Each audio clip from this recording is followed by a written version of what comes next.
Information, Recherche, Rétinite pigmentaire organise ses 37e rencontres nationales ici à Montpellier pour la première fois. 4e conférence, Myriam Maruzic, chef des opérations Sparring Vision, une thérapie génique capable de traiter toutes les formes génétiques de la rétinite pigmentaire. Bonjour. Merci beaucoup de m'accueillir aujourd'hui à Montpellier. Donc effectivement, comme Serge disait, j'ai une double casquette. Je suis chercheuse à l'Institut de la Vision et je représente aujourd'hui Sparring Vision et leur programme de recherche dans la thérapie génique. Donc l'ambition dans la société Sparring Vision aujourd'hui est de créer une approche agnostique de la mutation pour le traitement des maladies héréditaires de la rétine. Alors là, je me distingue complètement des interventions de ce matin où c'était très focalisé sur les mutations causales dans les gènes impliqués dans les rétinopathies pigmentaires et on essayait d'intervenir au niveau du gène responsable de la maladie, ce qui semble être un choix très logique. Cependant, l'approche qu'on poursuit à Sparring Vision est complémentaire à ceci, puisqu'il y a un grand nombre de gènes qu'aujourd'hui on ne peut pas transporter par les vecteurs viraux, et il y a un grand nombre de gènes toujours encore inconnus.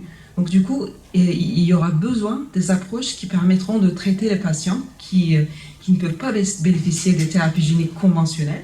Donc c'est pour celui-ci qu'on développe des approches agnostiques de la mutation.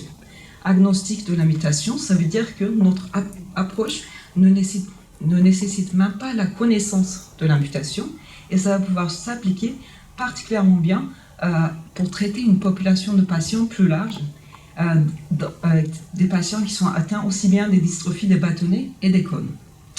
Et donc nous avons une portefeuille en expansion au sein de Sparring Vision. Donc notre objectif est de constituer une portefeuille équilibrée et synergique de médicaments géniques. Et ces projets, cette portefeuille est basée sur l'excellence scientifique, un héritage scientifique de l'Institut de la Vision qui est poursuivi depuis de nombreuses années. Et tout à la fin, je pense que vous n'arrivez pas bien voir.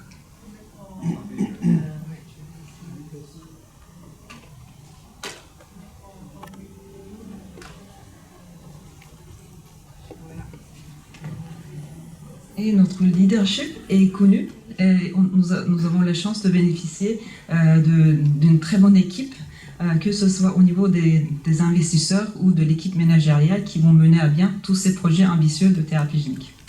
Donc je vous présente l'équipe managériale expérimentée de Sparring Vision. La société est dirigée par Stéphane Boissel aujourd'hui, accompagnée par la directrice des opérations Nitsa Thompson, directeur des opérations financières Stanislas Pio. Moi-même, je souhaite participer à cette aventure en tant que directrice scientifique lorsque j'aurai obtenu l'autorisation de mes tutelles.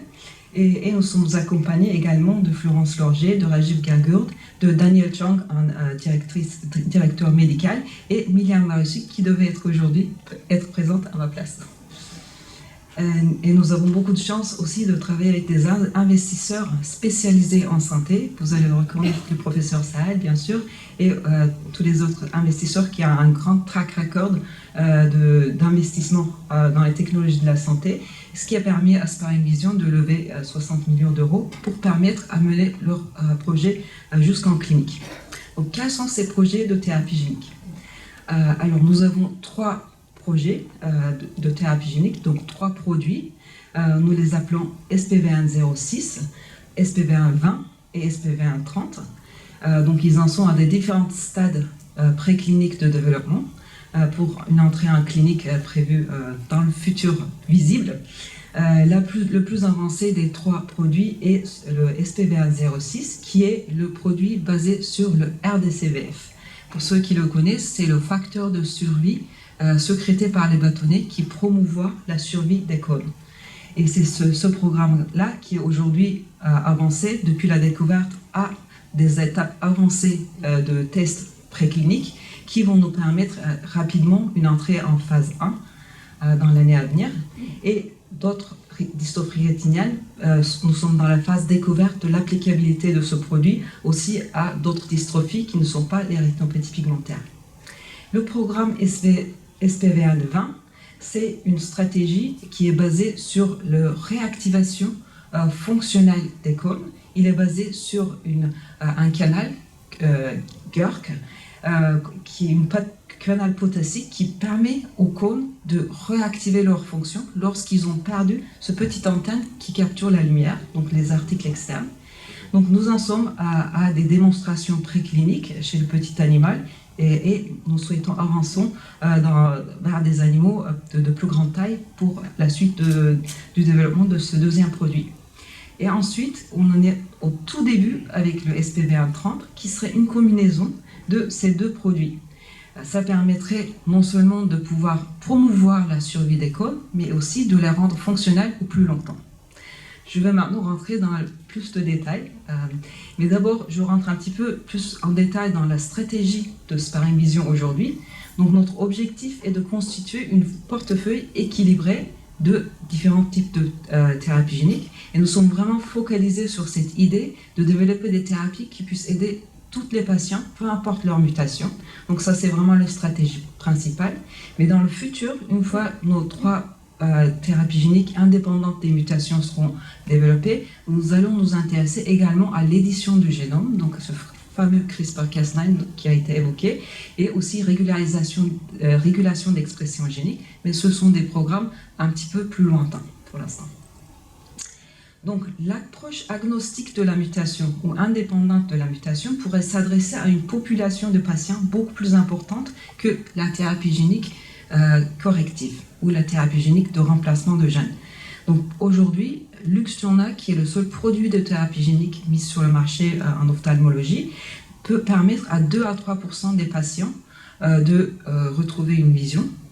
Cependant, ça va être très limité par la mutation causale et ça va être limité aussi par l'âge de l'applicabilité. Le plus la maladie est avancée, le moins ça va être possible d'appliquer ce produit puisque les cellules photoréceptrices vont être perdues. Donc du coup, pour ces populations de patients, il va falloir envisager d'autres solutions du type ce qu'on développe dans le cadre de Sparring Vision. Et le rêve, bien sûr, dans le futur, ça serait de pouvoir proposer des produits de thérapie génique pour toutes les patients atteints de rétinopathie pigmentaire. Donc sur le chemin de ce rêve, l'œil est un cible idéal pour les technologies de la médecine génomique, puisqu'il est facilement accessible, petit, immunoprivilégié, relativement, cible des nombreuses mutations et des modèles animaux prédictifs. Et on connaît plein de choses finalement sur les maladies neurodégénératives de l'œil, et les technologies trouveront forcément, les nouvelles biotechnologies trouveront forcément leurs premières applications, je pense, dans l'œil à cause de ses propriétés favorables, que ce soit les thérapies géniques dont nous avons déjà parlé, ou les thérapies cellulaires qui vont vous être expliquées par Christelle juste après moi, et les technologies de l'édition de génome n'en font pas exception. Donc maintenant, je vais vous parler un petit peu plus précisément de la société et comment ça s'est développé. Donc Sparring Vision a été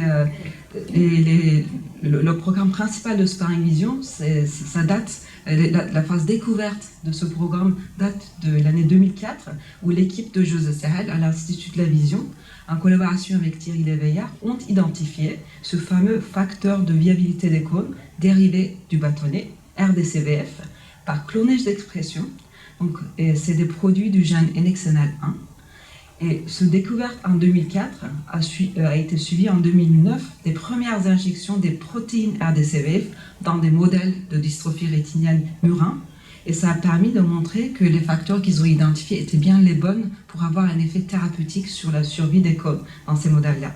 Mais à cette époque-là, c'était la protéine même qu'on injectait, et pas un virus qui va coder la protéine. Ce qui aurait voulu dire qu'il faut faire des injections répétées.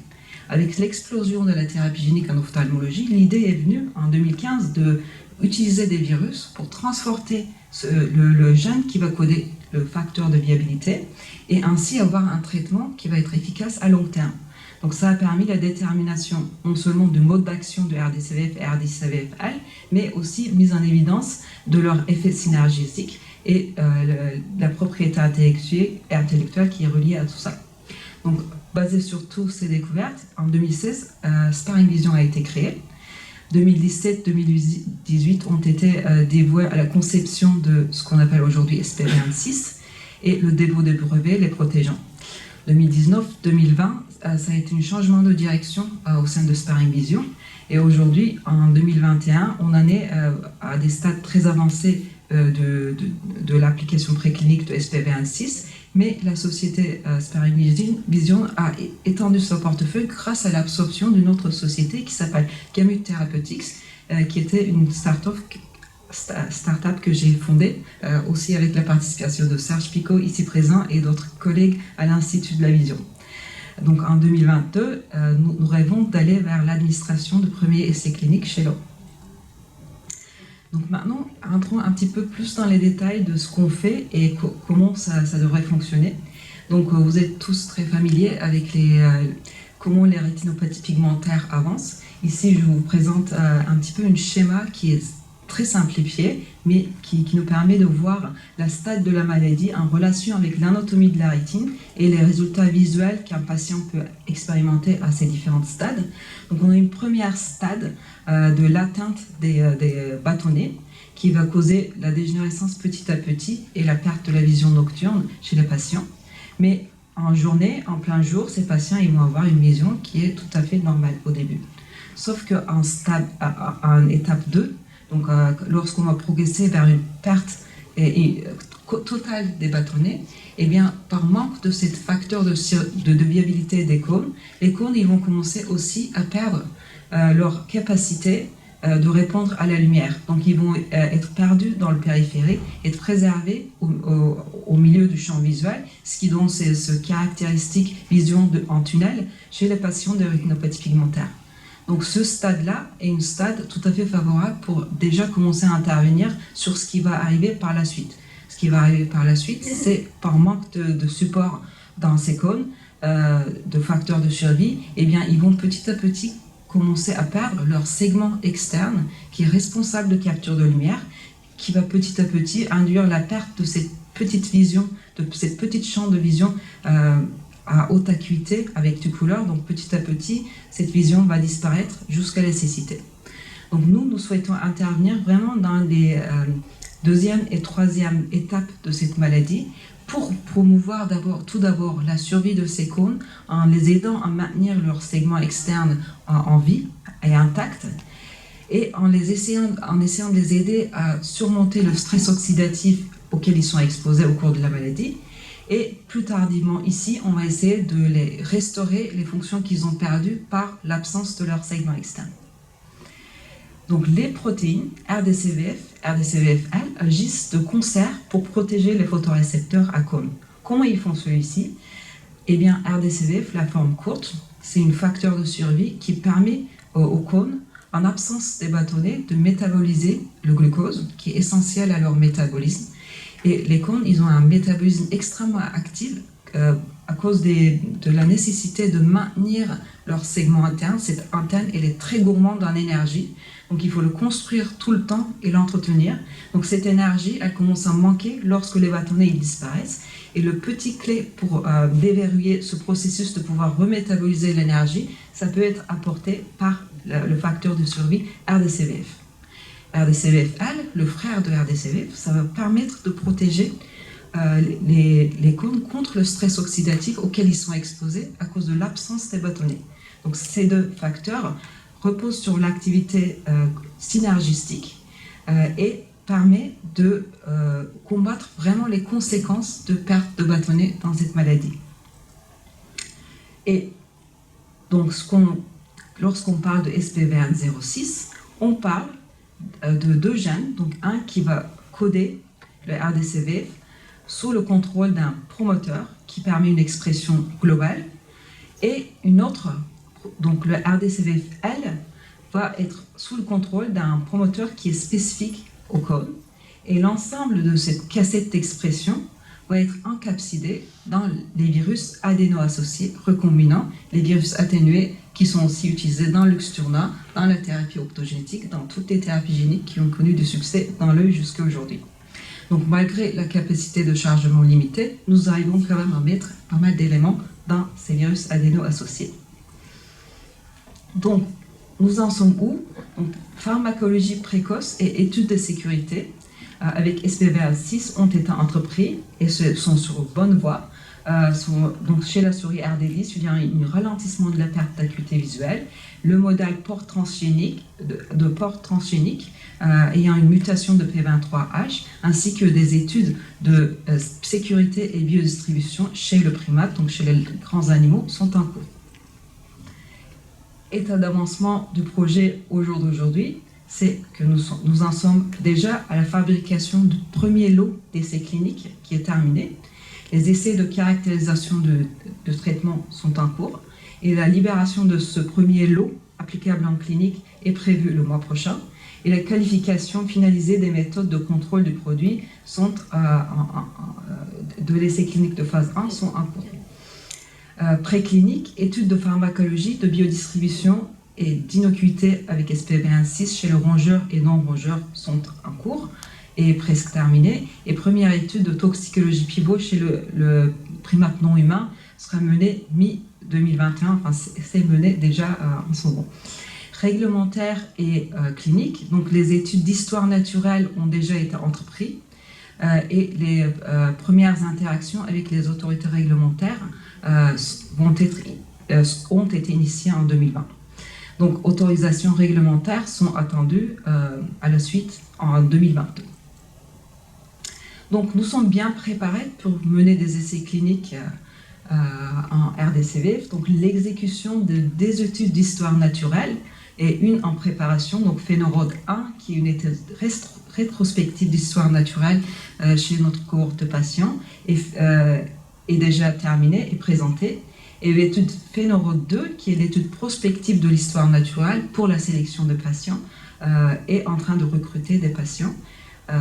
Et les patients seront recrutés jusqu'en septembre 2021 pour la préparation de l'étude clinique.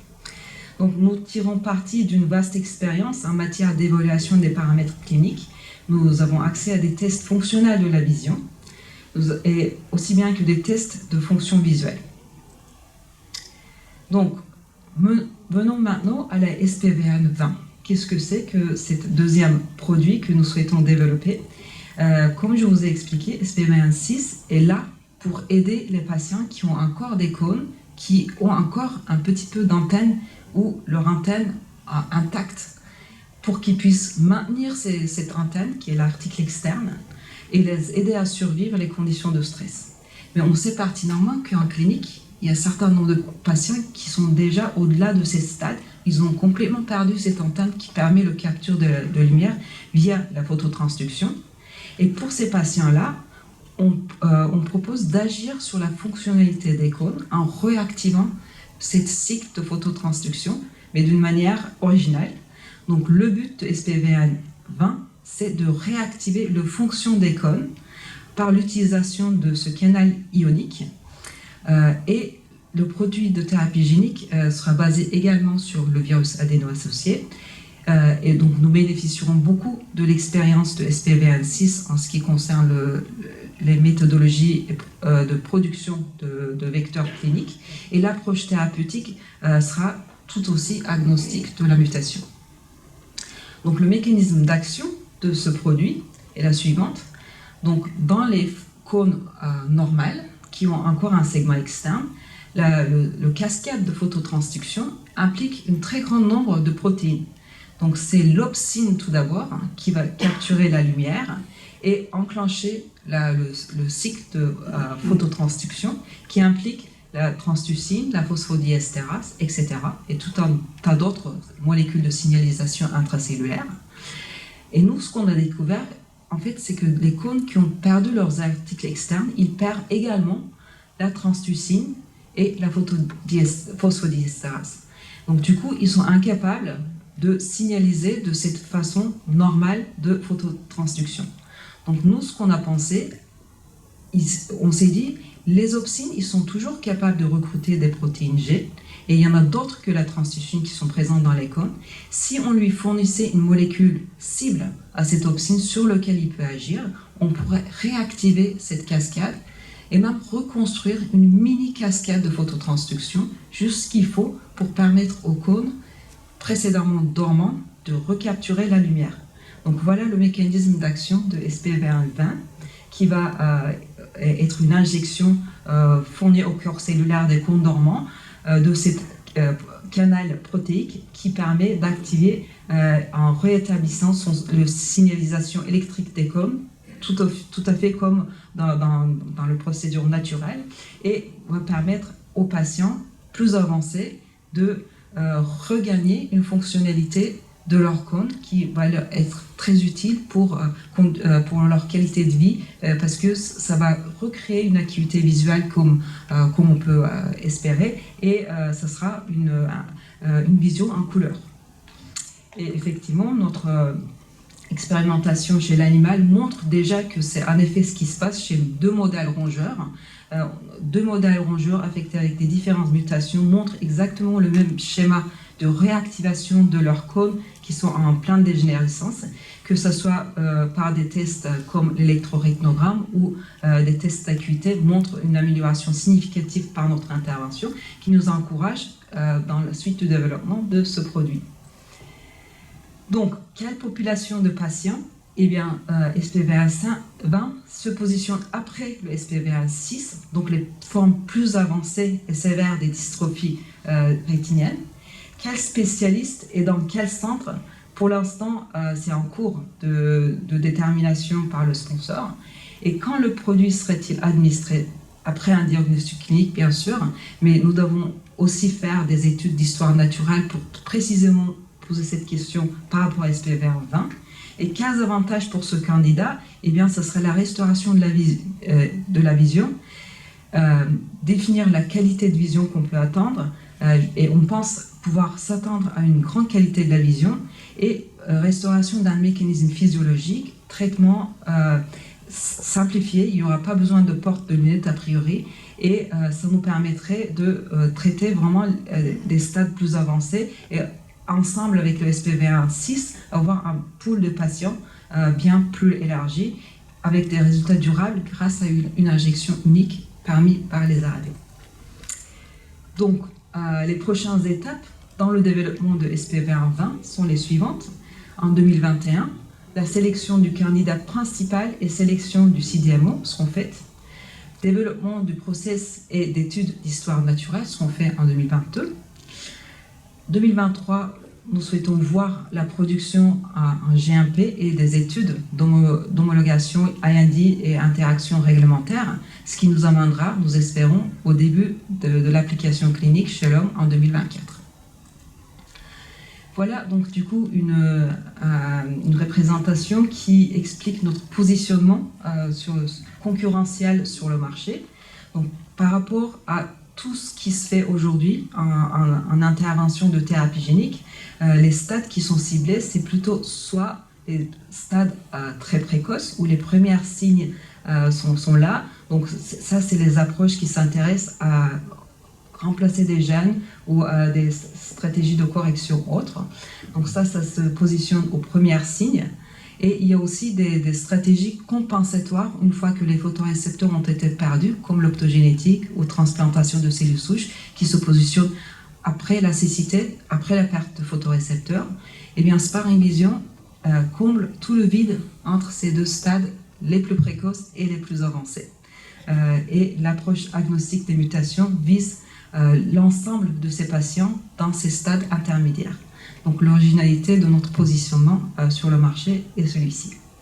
Donc j'espère vous avoir donné une très bonne aperçu de ce qu'on développe au sein de Sparring Vision et je vous remercie beaucoup de votre attention.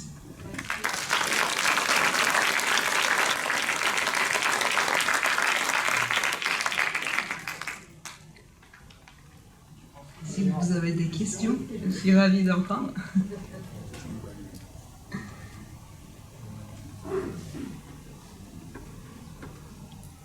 Il y a une main levée.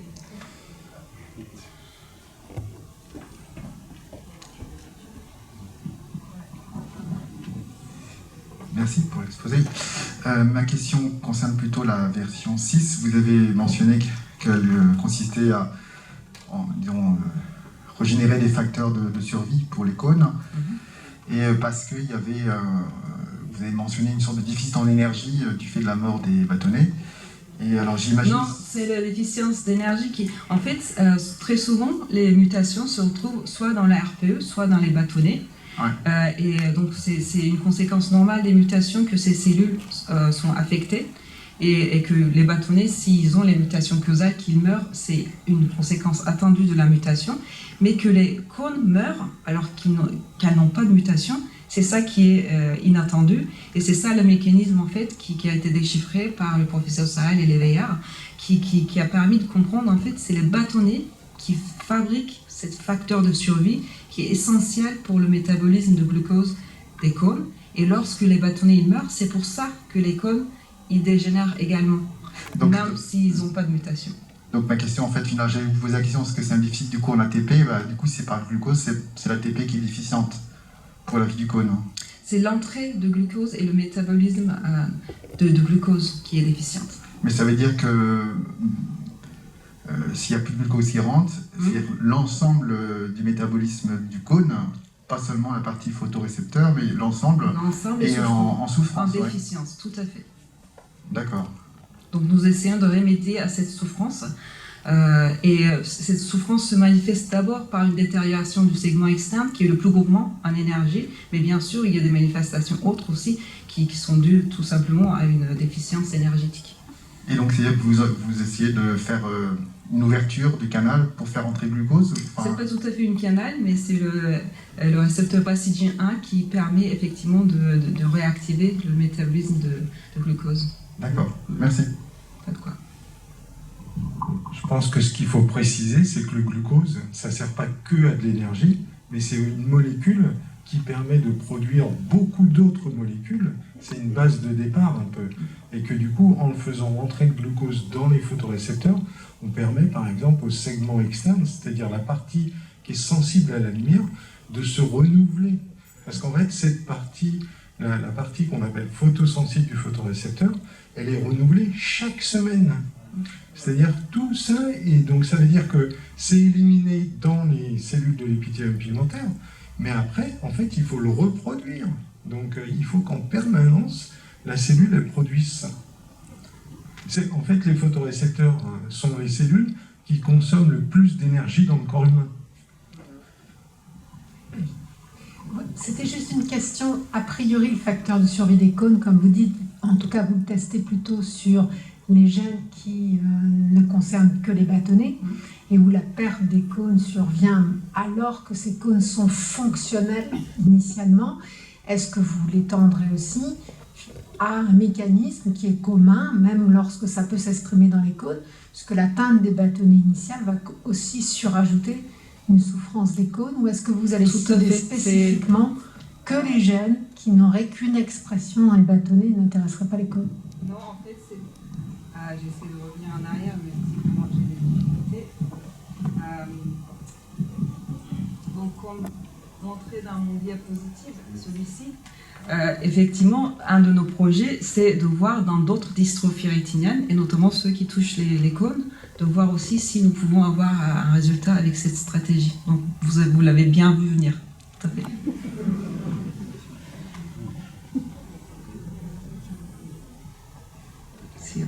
Encore une petite question. Une question générale. Quand quelqu'un a une hypersensibilité à la lumière. Quand quelqu'un a une hypersensibilité à la lumière, une photophobie? Oui, donc a priori, type de rétinite pigmentaire avec plus d'expression des bâtonnets, et donc un champ visuel réduit avec donc une souffrance des cônes. À quel type de rétinite pigmentaire ça s'apparente quand c'est de naissance et que ça n'est pas évolutif? Pour moi, lorsque vous parlez d'une photophobie, je pense à la chromatopsie. Et les cliniciens pourront peut-être me confirmer dans ce constat. Après, est-ce qu'il y a une photophobie qui se développe aussi dans certains types de rétinopathie pigmentaire? Oui. Il y a une prise de parole par Isabelle Meunier. Quand on parle de dystrophie des cônes, là, le signe inaugural va être la photophobie, l'altération de la vision des couleurs, la baisse d'acuité visuelle. L'apparition d'une photophobie dans un tableau initial de rétinite pigmentaire est tardive. Elle peut être le signe d'une cataracte, parce que souvent ces patients font des cataractes sous-capsulaires précoces, et donc va contribuer à la gêne visuelle. Elle peut être liée à l'apparition d'atrophie péricentrale associée, classiquement, pas de cicatrice centrale, mais ça peut être ce signe-là. Donc la photophobie est un signe tardif dans une rétinite pigmentaire, il faut chercher le mécanisme. Dans les dystrophies des cônes, c'est un signe important dès le départ. Et l'achromatopsie, c'est la forme néonatale en quelque sorte, mais c'est une dysfonction, c'est un mauvais fonctionnement. Il n'y a pas de perte du cône. Il fonctionne mal, voilà, point. Mais il est là. Et l'achromatopsie, c'est vraiment un tableau qui débute dans la petite enfance avec un nystagmus. C'est des enfants qui sont adressés pour nystagmus. C'est pour ça que dans ces gènes d'amorose congénitale de Leber, l'enfant, il arrive avec un nystagmus et une vision basse. Et là, c'est l'ERG qui va vous dire, j'ai plutôt un argument pour une maladie de la rétine, dégénérative, c'est un mot horrible, mais c'est comme ça, versus, non, c'est plutôt un achromate, il ne va pas perdre, ça fonctionne mal, il n'y aura pas de perte cellulaire. Non, c'est plutôt un albinisme, et là, la segmentation rétinienne est normale, l'ERG est normal, et c'est un défaut de formation de la fovea. Non, c'est plutôt une cécité nocturne congénitale, mais c'est le même mode de présentation clinique chez le petit enfant. Et la cécité nocturne congénitale, c'est aussi un diagnostic à l'ERG. C'est pour ça que chez tout enfant qui a un nystagmus et une vision basse, l'ERG, et l'imagerie quand même, vous n'allez pas me retirer ça, mais l'ERG est indispensable. Vraiment indispensable pour faire la part des choses. Est-ce que c'est une maladie rétinienne évolutive? Est-ce que c'est un albinisme? C'est pas toujours facile de passer par la fovea chez un bébé de 3 mois. Est-ce que c'est plutôt une cécité nocturne congénitale ou une achromatopsie? Et c'est l'ERG qui va être déterminant. Et l'ERG est bien fait, c'est souvent des coques sur la cornée. C'est pas un ERG de dépistage, c'est un ERG structuré, bien fait, qui suit les recommandations. Avec plaisir. Bon, quand vous dites votre thérapie, c'est pour toutes les gènes ou toutes les pathologies, ça laisse un peu rêveur. Là, vous avez parlé, effectivement, les bâtonnets sont très gourmands en énergie. Quand c'est dans les pathologies mitochondriales, on sait très bien que c'est un déficient de l'énergie. Est-ce que vous ne ferez pas mieux de poser cette question à Magali Thiel, qui développe un produit de thérapie génique tout précisément, qui a le nom GS10 et qui cible le neuropathie optique. Je vais bien poser la question à qui peut répondre. Peut-être d'abord vous voudriez entendre son intervention. Voilà, tout à l'heure on aura l'intervention de Magali qui justement traite les thérapies mitochondriales. Donc en fait, je pense qu'elle pourra vous répondre à cette question sur les maladies mitochondriales spécifiques. J'aimerais poser une question. Oui. Si c'est la présidente, on ne peut pas empêcher la présidente de parler. De micro, merci. Moi, je tiens à remercier vraiment cette présentation qui donne vraiment de l'espoir. Et il y a énormément de personnes à l'IRRP qui attendent avec beaucoup d'impatience qu'on arrive à leur préserver leur fameux cône. C'est la teinte classique, la perte des bâtonnets. Alors pour prendre, comment dirais-je, pour postuler pour les futures thérapies, comment faut-il faire pour ces... vous avez parlé de recrutement, comment faut-il faire? Comment faut-il faire? C'est une très bonne question. Il faut prendre contact avec notre centre d'investigation clinique, qui est notre centre de référence avec lequel on travaille, mais les essais menés par Sparring Vision vont être des essais multicentriques. Mais pour vous, le contact le plus proche, ça sera avec le CIC des 15-20. Et ensuite, vous faire conseiller par rapport à votre diagnostic. Alors, c'est pas pour moi, là. On va peut-être laisser la parole à Isabelle, parce que je pense que tous les centres cliniques de France sont... Oui, tous les centres cliniques seront associés. Alors c'est vrai qu'initialement, il y a un faible nombre de patients dans les premières phases. C'est comme ça, pour avoir une évaluation de la toxicité, est-ce qu'il faut le faire? On ne lance pas sur 100 patients d'un coup. Donc il y a une phase 1. C'est lent le démarrage, mais c'est aussi pour permettre, quand on est à des phases où on va élargir à un nombre important de patients pour évaluer sur un grand groupe, d'avoir un minimum de sécurité. Je vous rappelle que tous ces protocoles, c'est des essais cliniques. Essais cliniques, ça veut dire essai. Donc on ne peut pas vous engager. Il faut que nous aussi, on ait l'intime conviction que toutes les démarches de sécurité ont été faites. Oui, vous voulez un temps rapide. Nous, on veut un temps de sécurité. Dans tous les cas, ça va plutôt être des patients qui sont gérés déjà par le CIC des 15-20. Mais la mission, tout à l'heure, quand je vous disais, nous, notre rôle, c'est d'aller rechercher dans la base de données qui sera éligible. On le fera.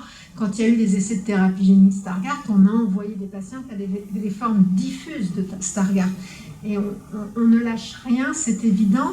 Mais il y a des phases 1, il y aura peu de patients initialement. C'est des formes sévères qui vont être évaluées parce qu'on veut évaluer le risque toxique. On ne peut pas anticiper tous les risques. Même s'il y a des modèles d'animaux, on n'est pas tout à fait une souris, on n'est pas tout à fait un cochon, donc on ne peut pas tout envisager sur les réactions qui pourraient être spécifiquement humaines.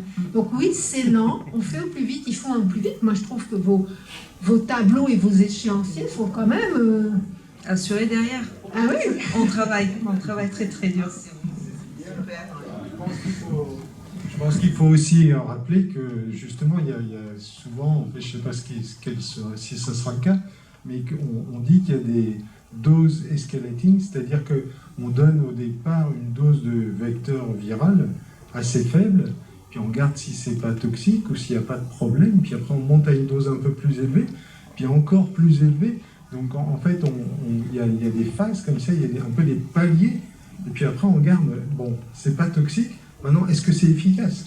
Donc c'est aussi pour ça que ça prend du temps, et finalement, ce qui est aussi bien, c'est que les patients acceptent de participer à ces essais cliniques, parce qu'ils n'ont pas forcément un bénéfice assuré à la fin. Merci beaucoup. Comment ça se fait qu'il faille créer des sociétés pour développer ces produits-là, alors que ce sont des chercheurs, la plupart, enfin ceux dont j'ai entendu les noms que je connais, qui sont dans le public, ou dans des cliniques privées certaines, est-ce que ça veut dire que les pouvoirs publics ne permettent pas du tout de le faire, ou que pour lever des fonds d'investisseurs, il faut passer par une promesse de rentabilité, ce qui ne me choque pas plus que ça. Mais est-ce que c'est ça la raison? Tu veux répondre? Je crois que le chiffre qui a été évoqué de 60 millions d'euros levés à l'Institut de la Vision, ce n'est pas du tout notre budget. On n'a pas 60 millions, on serait content d'ailleurs de les avoir, mais ce n'est pas le budget de l'Institut.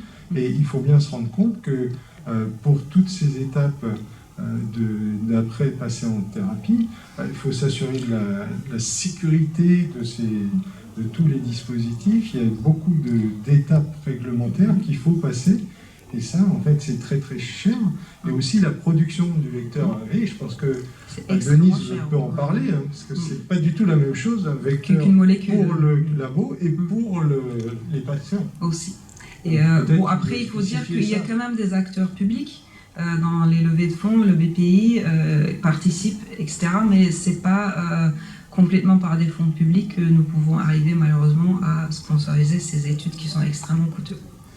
Et c'est vrai qu'il y a même aussi dans les investisseurs, il y a Fighting Blindness des États-Unis qui a aussi mis de l'argent parce que ils ont la chance d'être beaucoup plus riches que nos associations de patients en Europe grâce à certains milliardaires qui investissent dans ces associations. Mais c'est vrai que et puis c'est pas le rôle d'un chercheur de démontrer la sécurité d'un produit. Nous, ce qu'on veut démontrer, c'est que c'est efficace, c'est essayer de choisir ce qu'on pense être le meilleur.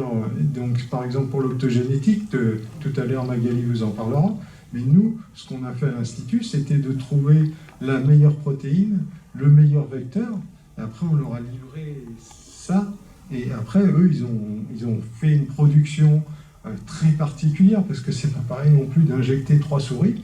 ou d'injecter des patients. Les volumes, ils sont différents. Puis quand eux, ils doivent injecter des patients, ils prévoient que c'est 100, 1000 patients. Nous, c'est 3 souris. Donc, vous comprenez tout de suite que ce n'est pas du tout la même dimension. Du coup, tout le process de fabrication, il est complètement différent.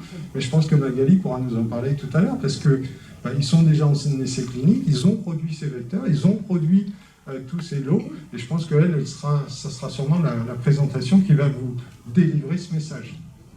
On va peut-être passer, parce qu'il y a la thérapie cellulaire. Il y a Christelle qui attend derrière. Merci, Denise.